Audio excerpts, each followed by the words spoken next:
Line's good. Never on. Whoa. Hard. Hardly. Come on, Brent. Line's good. Got real close. I hear high, right? Try and hit 2/3. Have they saved it for her? Yes, they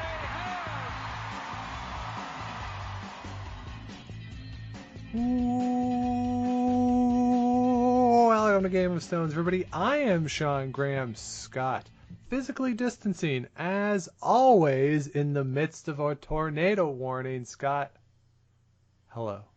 Sean, we're okay. Yes. No more tornado threat. That's good. I did step outside for a second, and the winds were nothing. It was dead calm, and it was creepy. Yeah, that is kind of eerie. Like dead calm and so quiet. Not Yeah, good. you never like that. But no, we're okay. I don't think that any cell developed that produced a tornado, although I'll wait for my colleague's report on that tomorrow. But no, some pretty impressive looking cells, but no tornadoes as far as I can tell. Oh, that's good. So I did see some images of some downed trees and stuff. So some wild weather here in the nation's capital as we record this. But let's get into the world of curling, because over the past few weeks, a lot of news has come out. We want to do a full rundown of everything that's going on in the world of curling, both at the elite level and at the club level. A lot of developments, and not many of them are positive, Scott, when we look at the landscape of curling and the possibility of having a full 2020-2021 season at any level of competition. Yeah, there's not a lot of positive news came out today, but we'll try to cover all of it as best we can and sort of talk about what it means in the bigger picture.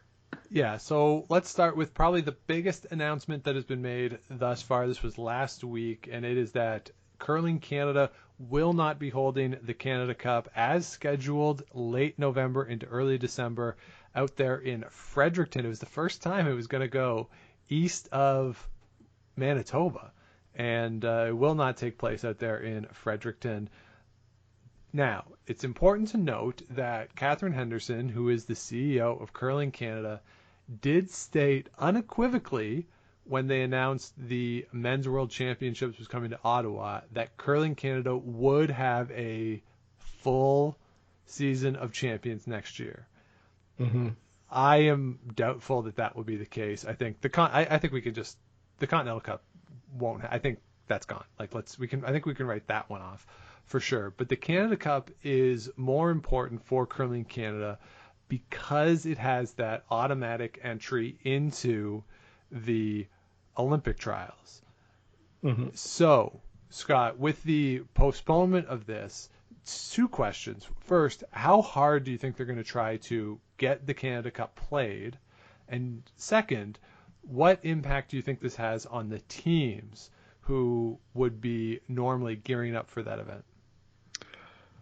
Well, I think they are going to do everything they can to put on this event because, as you say, it's so important in terms of qualification for the Olympic trials.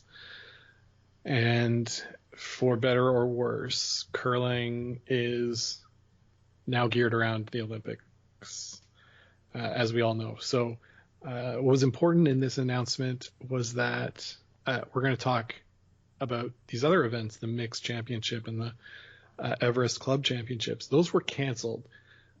The Canada Cup was postponed. Yes. And it was very clearly said that it was postponed and they're going to do their best to put this event into the spring. I think we're going to talk a bit about what that means for the rest of the season of champions, but the Canada Cup is going to happen if curling happens at all this year. Yeah, or I should say next spring. Yeah, I think that the trouble that Curling Canada is going to have is finding a spot on the schedule to hold it.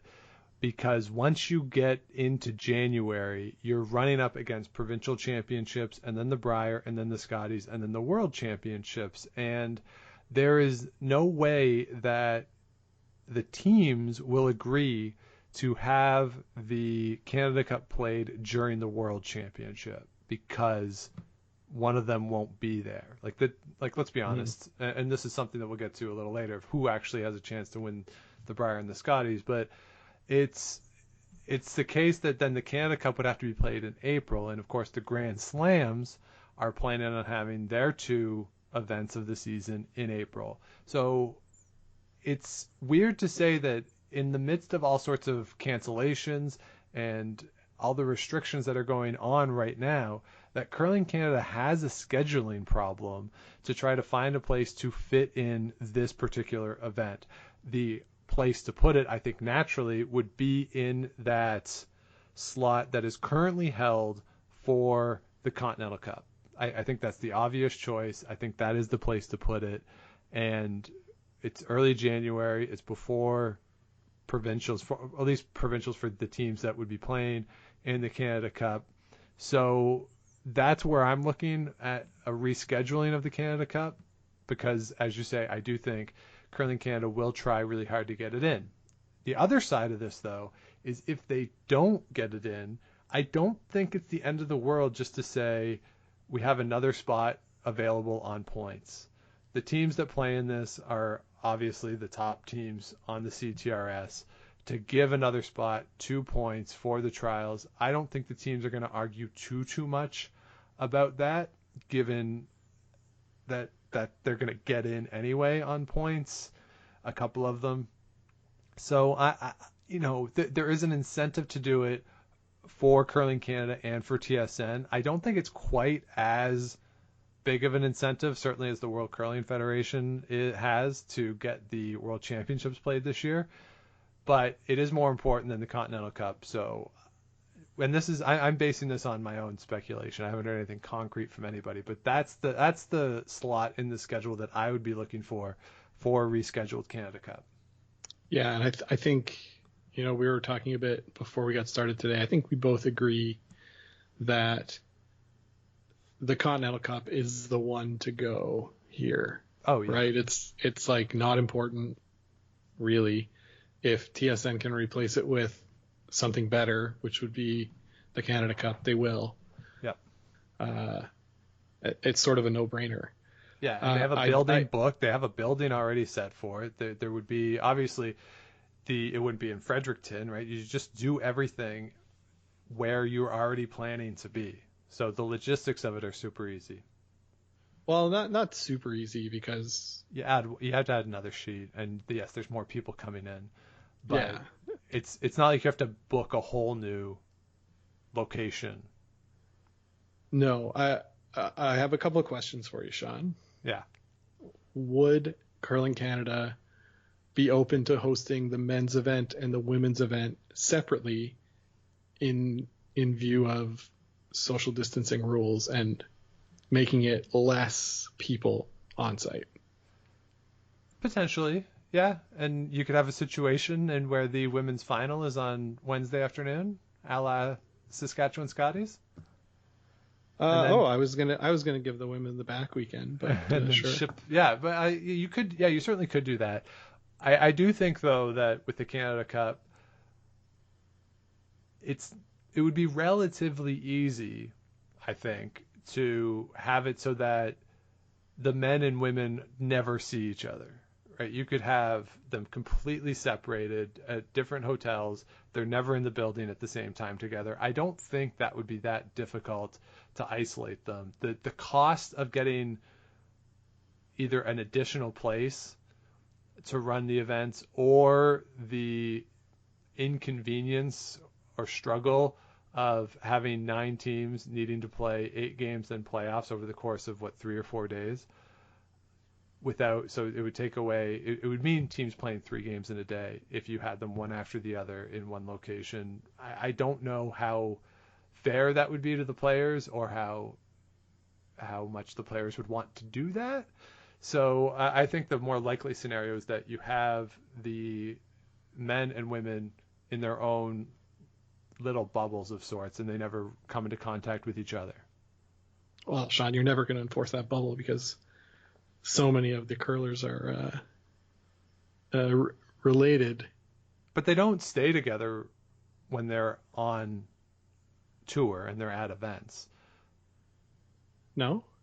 For the most part. Obviously, there are going to be some exceptions, but because the teams are paying for it, right? So the teams stay with themselves. Yeah, Just okay. for the accounting side of it. Okay. So that was my first question. And then obviously we have to get into the second question, which I don't think we are fans of, but it's the reality, is that would they just scrap the Scotties and Brier, provincial playdowns and everything, and have the Canada Cup be the determining factor for who goes to Worlds? I would say in this particular case, no, because if you can host those events, you really want to, particularly if you're TSN, right? Somebody needs to talk to TSN about this. It's 8 days of 9 hours of television. That is a huge amount of tonnage for TSN in March to have those two events run. It's 2 weeks out of 3 weeks that they're wall to wall and they know exactly what they're doing. They make money off of it. To put that down to the 5-day Canada Cup, if they run it as normal, like, it's such a huge loss of programming for TSN that I don't think they would be interested in that at all. The other thing that I want to know about from all these people who are pushing for the Canada Cup to become the national championship, I don't know what problem that is looking to solve, right? It seems to me like a solution without a problem, because the way I see it, the teams that represent Canada at international events are the teams who are participating in the Canada Cup anyway. They're the top level teams. No one is getting through and winning the Brier and the Scotties who isn't capable of winning a world championship. So I don't understand the push to change things. Like, do we really think that Chelsea Carey missed the playoffs at the World Championship in 2019 because she played New Brunswick in the Scotties? Like, that's insane to me, that the presence of teams that don't have a chance to win the national championship at an event somehow compromises teams when they go to international events. I do not see a connection between the two. If you want to make a case that we have to rearrange the residency rules, that I can see. If you want to just you pick a province where one of your players lives and you play out of that province, I'm fine with that. But the idea of putting the Canada Cup as the national championship, or even worse, putting the Brier and the Scotties as basically like a club championship, and the Canada Cup is for the elite players, we already have enough stories of the elite players not being nice to some of the middle class teams, and to further isolate them, I really think it's bad for the sport. And to just say, all right, here are the teams that matter, everybody else doesn't. That mindset already exists within some levels of the sport and within Curling Canada itself. Emphasizing that, or making it or just having it be the case all the time by making the Brier and the Scotties an amateur event, no elite teams, I actively dislike that. And again, that's something that somebody would have to go talk to TSN about, because how are they going to feel where all the players who they have marketed for years and years and years are not going to be in these events? So I kind of like the way the Brier and the Scotties are now. I like this format. They've made provisions on the men's side from 10 years ago. There's 2 teams now, additional teams, that have a chance to win. On the women's side, you have 1 additional team that has a legitimate chance to win. So the fields are stronger. I love the initial round robin to cut teams out so you get to see everybody in the field, and then you get down to the teams that really have a chance. It makes everything feel important. It kind of, the parallel I would give it is like the NCAA basketball tournaments. Like, does the fact that like the Citadel gets in, does that mean that the champion is not worthy? Like, no, it makes it kind of fun, and it's cool to see everybody in this different format. And okay, I will stop monologuing in a second, but the other thing is I don't like the idea of every curling event being the same. We complain about it during the season with the Grand Slams. Every Grand Slam is the exact same, except for the one where they do triple knockout to get to the exact same playoff format as every other one. And the Scotties and the Briers offer something different, both in terms of the teams we get to see and in the format. So I kind of like the way it's set up. It's not perfect by any means, but I don't think it puts Canada at a competitive disadvantage internationally, and it still is, or they still are, the biggest events on the curling calendar. So for all of those reasons, I think that Curling Canada and TSN would prioritize the Brier and the Scotties over a Canada Cup if you can't get a Canada Cup going in January. I yield my time. Wow, Sean. Wow. Going to the Citadel. The Citadel last won their conference in 1927. So cool story about that. I will say I agree with you. And part of like the Brier and the Scotties having the great teams there is that young teams come up and they get games against all these elite teams, right? Yeah. The first year Brendan Botcher's at the Brier, were they 3-8? Yeah, something like that. And I'm sure that they learned from being in the spotlight and having a chance to play games against the best teams, because at that point they're not doing it. Krista McCarville's rink comes to the Scotties every year. They play in one or two big spiels, a few other small ones, but that's it. And they're able to compete because they've been there before. They know what it's like. And because Kristen McCarville is an amazing player. Yes. But like you say, if you make the Brier and the Scotties amateur only, you risk never graduating anybody out of that into the professional ranks, right? And so, like, what fun is it if you're the new kid going to your first slam that you got an invite to because you won a spiel at home, and you've never played against these players? You've only seen them once or twice on TV instead of every year for 2 weeks on TV. Like, it really doesn't make a lot of sense to separate things more than they're already separate. Yeah, curling is still the only sport where I, who is sitting here in my chair in my living room, can, in theory, win a national championship. Yes. In theory. Right? Like, but like, all I have to do is pay the entry fee and I get the chance to try. Yeah. Like there's something magical about that. And, you know, sort of taking that aspect away from curling and saying, just because you want to win, you're not allowed to. Right. I think that's something that damages the sport. It damages the sport at the grassroots. Like, why am I even playing curling if I'm a junior? That's what I'm thinking, right? Like, it's the wrong way to go. That said, given that we may be not able to host enough events this year to legitimately get to a provincial champion and then a Brier and a Scotties, like, if you think about it, all the qualifier events, it's usually, you know, 2 or 3, minimum 2 events to get to a provincial champion. Like, that's a lot of coordination that's got to happen. It's a lot of distancing. And if we can't do it and we make this year Canada Cup only, I'm not happy about it, but I understand it. My fear with that is that it's opening Pandora's box, and you do it once, and that becomes the go-to. The other thing I'll say, too, is I think provincial championships matter, and I think they should matter. And if you go away from the current structure, then provincial championships no longer matter.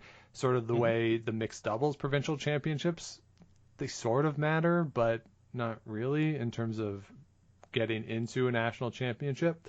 So, Scott, I've come up with an idea that I want to run by you, because a lot of the argument for changing the system is that entries are down at the provincial championship level, which is certainly true in most of the country.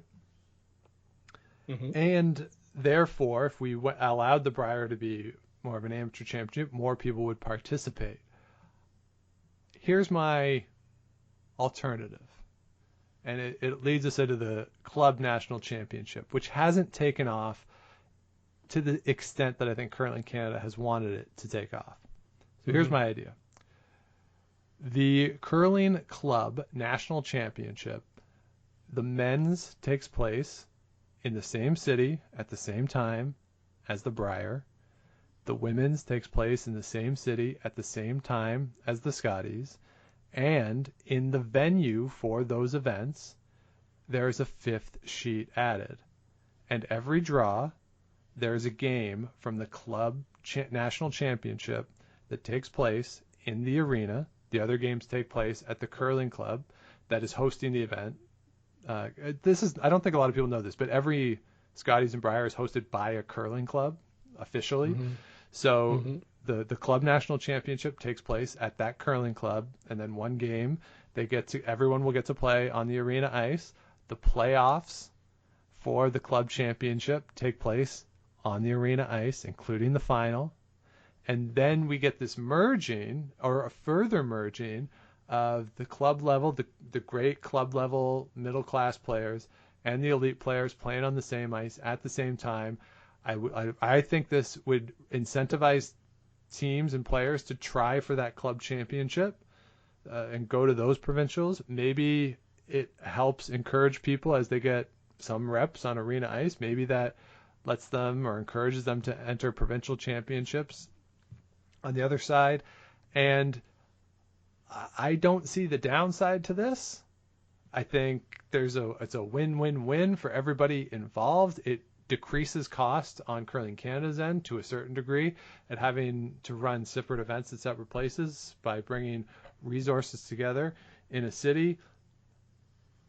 Where is the downside in doing this? Could you say that maybe there will be more people going for the club championship versus the broader provincial championship? It is possible, but right now that level of participation isn't that high either. So when the argument is that people aren't entering provincial playdowns, true, but people also aren't really entering provincial club playdowns either. So the argument that, I live in Ontario, I'm not going to enter the men's provincials because John Epping's there. But people also aren't entering the club championship provincials either. And John Epping's not there. So, I think there has to be just some incentive to get people to want to play in these events. So that's my idea to incentivize it. The other bonus of this is I would very much look forward to the stories coming out about elite players being kind of pissy about having people who are putting guards through the house on the same ice as them. Although if you're at the club national championship, you're not doing that. You're a pretty good player. You're pretty good. Yeah. Yeah, so I think it's a fun idea, and it gives some prestige to the event. It allows something like when we were at the Continental Cup in London and the America's Challenge was happening, Brazil against Canada. And so TSN could cut away to it and show Brazil stealing a point against Glenn Howard and the crowd going crazy. Yep. It would provide some of those sort of story moments for TSN. Yeah, I kind of like it. Yeah, and I think what you do is during the playoffs of the Brier and the Scotties, the club championship games start an hour earlier. There are only 8 ends, I believe. And so when the 1-2 game of the Scotties is in the third or fourth end, that other game is finishing. So you can do the cutaways to it, but it doesn't distract from the majority of the game. Well, then, the club game's going to have to pause while Stu talks to the crowd and gets everyone riled up. That's part of my math here, that Stu goes away. Because we don't have that anymore. We got to help him land on his feet somewhere. He can't be out of a job. Yeah, he can go work with Jungle Jim, I guess. Somewhere. So that's my idea. Yeah, it's not a bad idea. I want to hear what other people have to say about this idea. Yeah, let us know what you think and about that particular idea, or just if we're completely missing the point on this Brier Scotty stuff. Because again, to me, it just seems like a solution that is looking for a problem. Because I'm not entirely sure the problem it's looking to solve. And if the case is competitive, or Canada being competitive in international events, I think you look more at residency rules than how teams are qualifying for international events. So that does lead us in, Scott, to the mixed and club championships that have been canceled. This is not surprising, particularly since the World Curling Federation announced the cancellation of the World Mixed this year, which was going to be in Aberdeen. As part of this announcement, Curling Canada did say that the 2019 champions of the mixed will represent Canada at the 2021 Worlds. So there's no offshoot in terms of representation of Canada internationally for this. And I believe it was Team Quebec who won last year, so they'll still get to go next year. So that's kind of nice. When we talked about it on the live stream with the guys from Rocks Across the Pond, I was kind of lamenting the cancellation of the World Mix, because that's an event that for a lot of those players, that'll be their only opportunity to play internationally. So it's nice that at least in the Canadian context, those folks will get to go. But overall, my takeaway from these events being canceled is just a further recognition or acknowledgement from Curling Canada as to what Curling Canada's priorities are. And I guess it should be the Olympics, because that's where a lot of their funding comes from. But no sense of needing or looking at rescheduling these events, just straight canceling them. It's kind of sad to me, but I don't know what the alternative would have been. Yeah, exactly. And these events are frankly not moneymaker events. No. They're sort of, I wouldn't call them loss leaders, but they're sort of like cost neutral events, as opposed to the World Championships, which is where they make a lot of their money. So it's not good, but it is not unexpected. No. I mean, if things are going to get canceled, these are sort of the things at the top of the pecking order. These also don't impact Olympics in any way. The World Mixed Championships, there's no mixed at the Olympics. So yeah, they're kind of the obvious ones to go. We know things are getting canceled. There's almost no way around it. So I'm not surprised. No, it's just a bit of a bummer, and we'll see what happens with the club championships and those teams that had qualified for it. Again, a rare opportunity to represent your province at a national event. So we'll see what they come up with there. They made some provisions at the junior level. Now, the juniors weren't canceled. They just switched the timing of it. And so they made some provisions in terms of national representation with the juniors. We'll see what they come up with for the club championships. I think it'd be cool that if there is a season this year and there are new provincial winners for the nationals or for the club championship, you just blow it out and you have 32 teams at the next club nationals. Just have a huge event for it and let everybody go if they want to. Yeah, why not, eh? Yeah, I see no downside to that. So that's just unfortunate news from Curling Canada there. The result too is that some provinces have started canceling events. Again, not surprising. You don't need to have a provincial mixed or provincial club championship if there's no nationals to go to. So a lot of provinces have announced cancellations of events that would lead into these things and postponements as well. So we're seeing it filter down to the provincial level. And on top of that, Scott, let's get into the clubs, because obviously this all leads back to the clubs.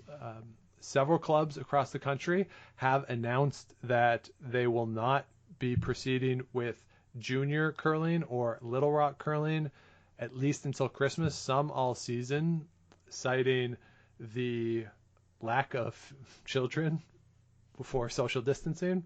You know, we have a little niece who is big on hugs. So, you know, kids like to run around and touch each other. So that doesn't seem that surprising to me that they would want to cancel that. Also, the need to have instruction. Curling instruction is pretty close together. So you it's hard to distance when you're instructing. As a result, a lot of clubs have also announced no rentals this season. And also for safety, not just for instructing. Yes. Yeah. Safety as well, for sure. Yeah. Also for that, Scott, the biggest news that we've gotten so far, I think at the club level, the first club in the country to confirm a cancellation for the entire season in Chatham, Ontario. So that's southwestern Ontario. It's past London, if anyone doesn't know where that is. They announced that they are going to close for the entire 2020-2021 season. In the announcement, it was cited that when they did their survey, 40% of their membership declared that they would not be returning to play this season, therefore making it financially impossible for the club to run. So what are your thoughts? It's not too surprising. It's sad that they're not going to be able to make it work all season. You know, you'd think they would be able to make it for at least after Christmas. Yeah. But you know, it's the world in which we live, and unfortunately, I don't think it's the first one that we're going to see. No. So there has been some hinting on Twitter of other clubs who have decided to close for the season, but have yet to announce it. And yes. I was honestly a little bit surprised that the Chatham announcement didn't give other clubs a bit of cover, that they didn't want to be the first one. So Chatham's out and others will. But we will for sure see other clubs. I think to where Chatham is just geographically kind of would influence those results on the survey. Yeah. You know, in the part of Ontario that was one of the last or the last to get into phase 3, I believe an older community as well. So not that surprising given the context of where the club is. Another announcement that came out today as we record this, Scott, Nanaimo announced that they are pushing back their opening to the end of October, and they cited the return to school as the reason. So in their announcement, they said that this will give them time to see how back to school goes in British Columbia. Back to school in BC, I believe I saw was the 10th of September. It got pushed back, I guess, to the 10th. So this now gives the Nanaimo Curling Club a chance to see if back to school leads to any sort of outbreak or if there's a return to shutdowns out there.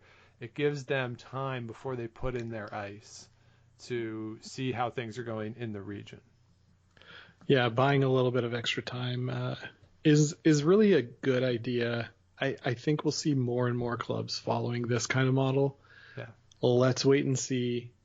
The Milton Curling Club posted on their website either last night or today about having a member fee imposed upon all members as a sort of COVID fee. And that way, what it would do is every member would pay this fee and it would hold their spot for next year should the club not open or have to shut down early. And then there would be membership fees imposed on top of that for playing privileges. So it would basically grant everyone a sort of social membership to the club with the returning privileges, and would act as a barrier for the club to still be able to pay some basic things, rent, hydro, all this stuff that the overhead expenses that have to get paid no matter what. sort of keeps the club solvent while they wait and see what's going to happen. Yeah, and that makes a lot of sense to me. And I do wonder if, clubs close, that I like this idea financially, and you can only ask members to do it if they can pay for it, if you're not offering curling, certainly. But almost like a Patreon model, where if the club is closed, maybe somebody in the club organizes something for those members.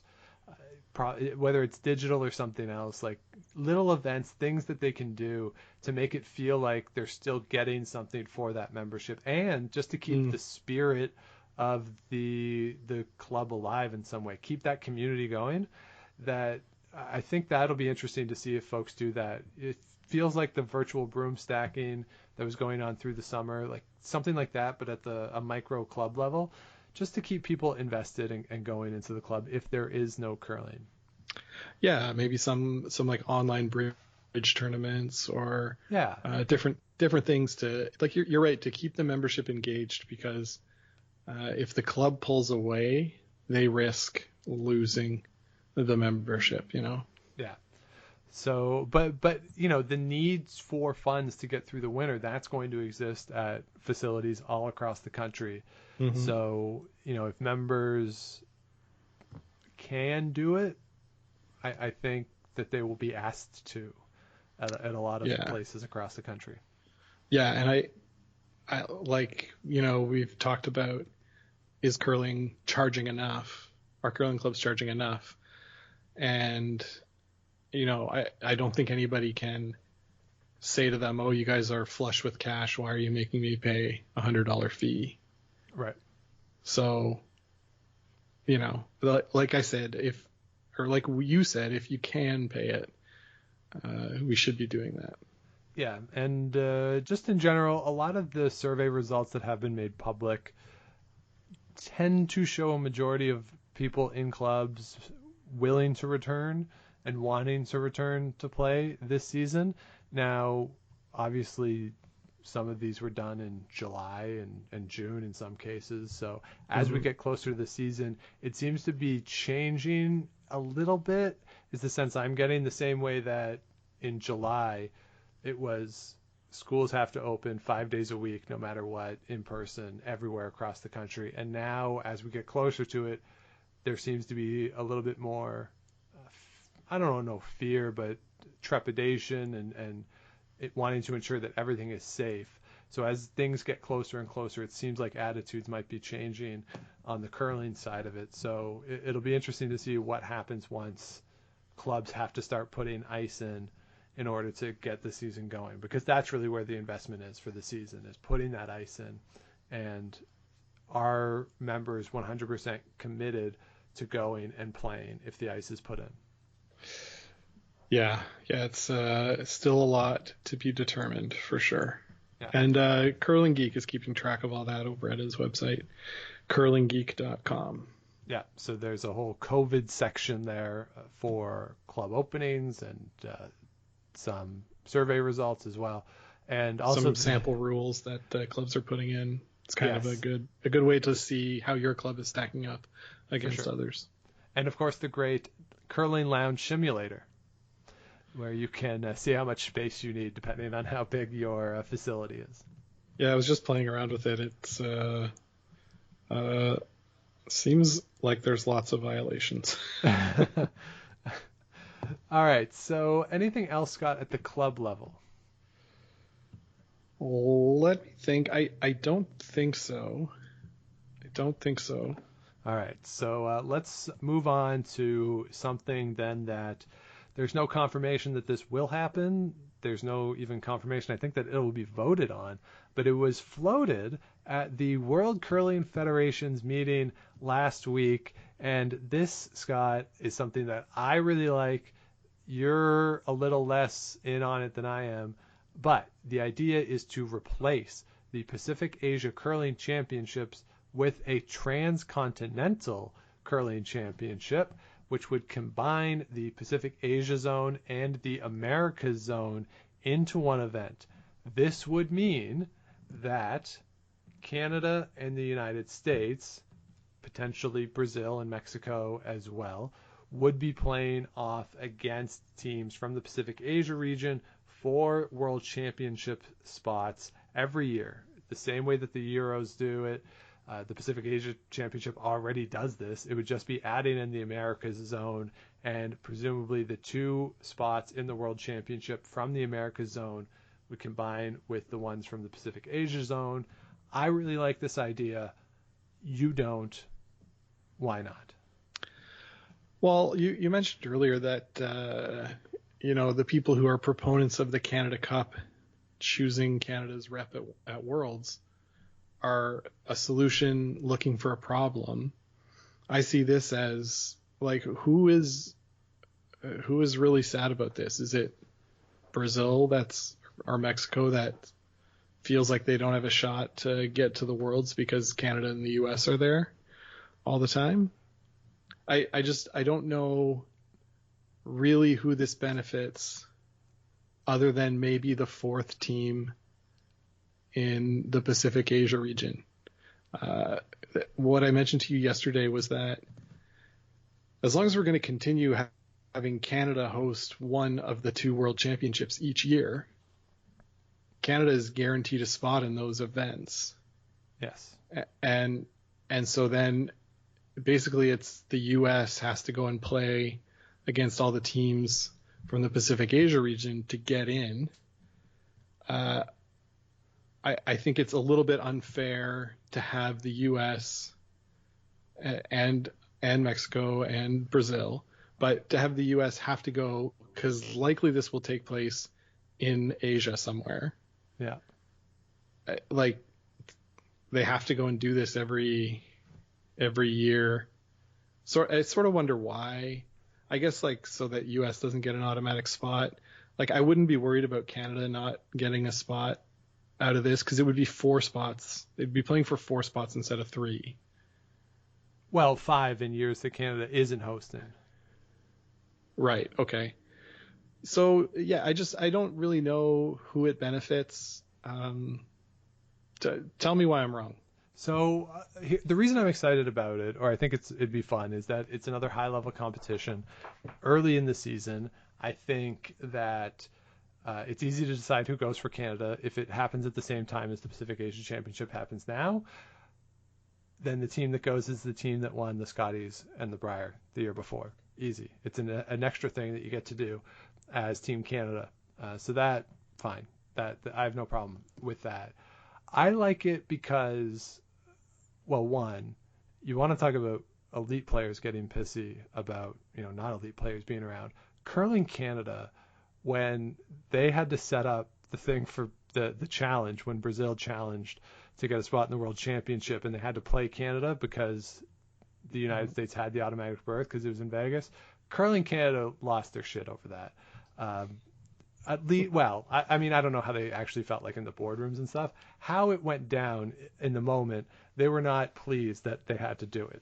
So getting Canada out of this, or Curling Canada, out of this mindset that it's their birthright to be in every World Championship, and I think to a certain extent win every World Curling Championship, could be a good thing for the organization. Just one. Two, it would give us in Canada as fans more exposure to the teams from the Pacific Asia region who we don't get to see all that much. So I'd be in for that. Those are fun teams that when we see them, whether it's at the Grand Slams or at the World Championship, they can play. So more great events for them, more exposure in North America. I'm in on for that reason. And I think it could potentially be beneficial to other countries in the Americas zone who wanna play and play more seriously, because if there is a B event and those teams can go play in the B event and it's not showing up once a year, getting killed in a best of 5 series, 3-0, you can go get serious reps. I think that could be good for the sport, not only in the Americas zone but also in the Pacific Asia zone. Some of those teams, those nations that are just developing a curling program, having a place to go be competitive, I think would be beneficial to them. So for that reason, I like it. I think, too, that one of the reasons I'm not sure who gets to vote on this. I would assume all members of the World Curling Federation would get to vote on this. I think the European countries would vote for this unanimously because they're sort of annoyed that Canada and the United States don't have to play, really, for their spots right now. And they can just show up. Whereas the Euros is a very competitive event. Yes, there are teams who are going to get in pretty much all the time without much risk. But, just we're wanting Canada and the United States to have to play through something to get in. I do think that there's an appetite for that in other parts of the world. And I don't necessarily see the downside to it. I get what you're saying, that what is the problem that this is trying to solve. And I agree that I don't know if there necessarily is a problem from a Canadian perspective. From other countries, though, looking at the Americas zone as not really a competitive zone right now, maybe that's what they're looking at and saying the Americas, those two countries that are participating at a serious level in the Americas, have an easier path than the rest of us do. So maybe just balancing out the field or the path to get into the field for the world. I guess so. There would still be more federations in the European zone than the combined Americas and Asia Pacific. And they get more spots. And the Europeans get more spots, yeah. Yeah. Sean, I didn't see, is there provisions for the countries that win to get back automatically at the Worlds? Like a defending champion? Yeah, like if Sweden has won the World Championship, does Sweden get a spot in next year's World Championship automatically? I don't know. It's a good question, though. Yeah, we need Jonathan on the line here. But yeah. So, like, I guess I understand the issue that I see with what you said regarding, there's another event to watch. Like I said, this will likely be somewhere in the Pacific. Who's watching it in Canada overnight? And from a partner perspective, like, I don't see TSN really champing at the bit to get another TV sort of property that they're going to show in the middle of the night. Yeah, but maybe they wouldn't even have to produce it, though. If it's coming from Asia, they could pick up the feed from someone else, probably the World Curling Federation feed, and there would be World Curling Federation folks there to call it, or not call it, if it's a 2 a.m. Eastern game. And there would be primetime games in the East in Canada, in the morning draws overseas. So there would be some benefit to TSN and something for them to show out of it that I think could be had at a low cost if they're comfortable showing the World Curling Federation feed. Okay. Can you guess? There's 1, 2, 3, 4, 5, 6, 7 member associations in the Americas zone. Okay. I'll give you Canada, US, Mexico, Brazil. Yes. Can That's you the name ones that I've already mentioned? Can you name one of the other 3?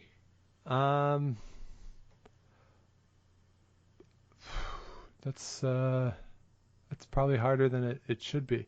How This is good, about pod. I want to say, I think one of the islands is what about Panama? I know it's not an island, but No. So the ones we're looking for here are Guyana. Oh yes, Guyana. Yes, I knew Yes. that. Yeah, You did know that. I did know Also, that one. The Dominican Republic Oh, I didn't know that. and the U.S. Virgin Islands. Okay, all right. So there you go. So they're all eligible to compete in the America's Cup. I believe was it last year that that Mexico and Brazil participated for the first time? I believe so, yes. So we'll see what happens with that vote. Again, if it's open to the entirety of the World Curling Federation membership, I would expect that to go forward, just from the European countries voting for it, and I would expect fully Canada and the United States to be a hard no on that proposal. Yeah, so we'll see how much lobbying they can do between now and the virtual Congress, which will take place at the start of September. Yeah. Because I believe that will be voted on. The other thing they're going to vote on, Sean, is whether or not to let players communicate with coaches, alternates, and other officials, team officials, in between ends. Right. Which seems to me like a no-brainer, but it's at the world level where they have them sort of separated and off the ice level. Yeah, I think that's an easy yes for a lot of countries and for the World Curling Federation too. If for no other reason that they'll save money on having to put all that scaffolding up to keep the player or to keep the alternates and the coaches 20 feet above the ice. Yeah. And, like the coaches are going to have to invest in better binoculars probably. But yeah, that's right. all. You can get them on Amazon. They're not too expensive. Yeah. So we'll see what the result of that vote is when they have it later this year. So I think that catches us up on all the news, Scott. Actually, Sean, one quick piece of news that I found while browsing today is that COVID-19 has helped Team Andrea Crawford stay together for another year. They were planning on breaking up, but they decided to get back together. And Sylvie Quinlan, who I believe used to be known as Sylvie Robichaud, has joined the team. So wow, looks like it's going to be a pretty strong squad. It was Jill Babin's partner was getting posted out, but the pandemic delayed it. So they're staying in the Oromocto area. Nice. And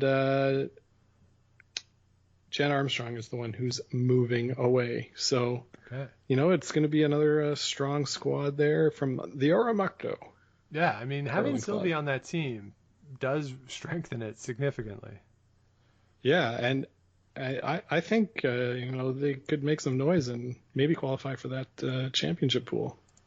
Yeah, I mean, we saw her this year be very competitive, right? So there's certainly nothing stopping them in that regard. So, all the best to them. That's good news. We always like seeing Andrea Crawford at the Scotties. Another reason, don't change the format.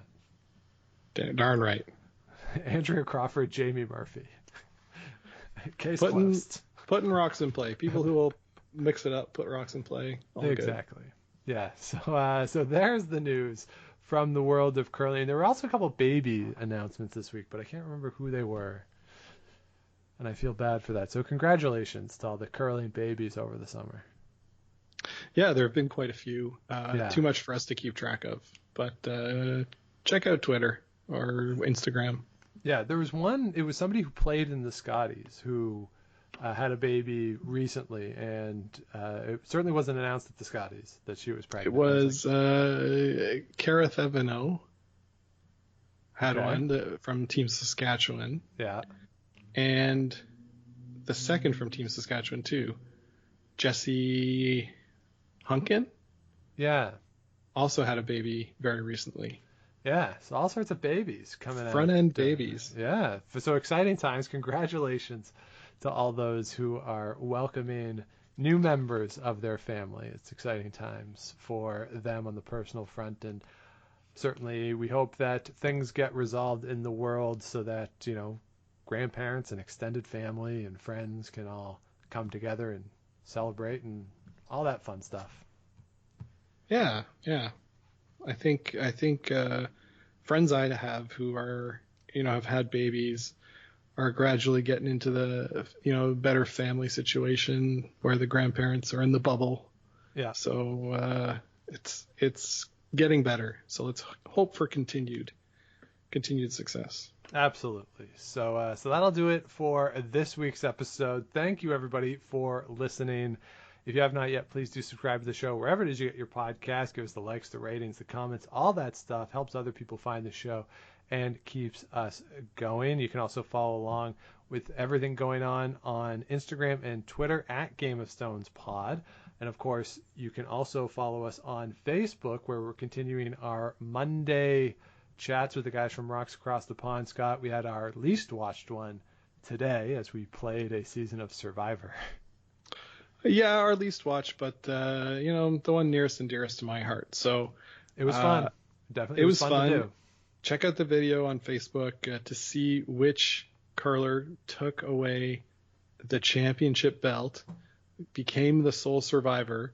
Also, Sean, on our website on GameOfStonesPod.com, I've posted a link to the simulator with everything set up. So if anybody wants to simulate their own season, click that link and it'll take you to the Brant Steel with all of the good stuff input to get all those players. Yeah, I was thinking, Scott, if we do one again, we should do it with curling podcasters. I think we could get to 16. I think we could. Did Kevin Martin add you as a friend on Facebook? You did not. He did not. I listened to the girls' podcast not too long ago. So yeah, Kevin Martin is just hitting everybody up. He's sliding into everybody's DMs. Like, he didn't ask me either, but I think he asked Jonathan. Yeah, he did. Yikes! But we didn't make the cut for Kevin Martin. Well, you know what? That's too bad. It is too bad. But I mean, to be fair, Scott, they're the first ones to do a curling podcast, so how would they know that the rest of us exists? It's impossible for them to know. There's just no way. If they there's no way to research it. So, you gotta forgive them for that. No comment. So we'll be back with you next week, but until then, keep those brooms on the ice and don't dump that insert. Make the final.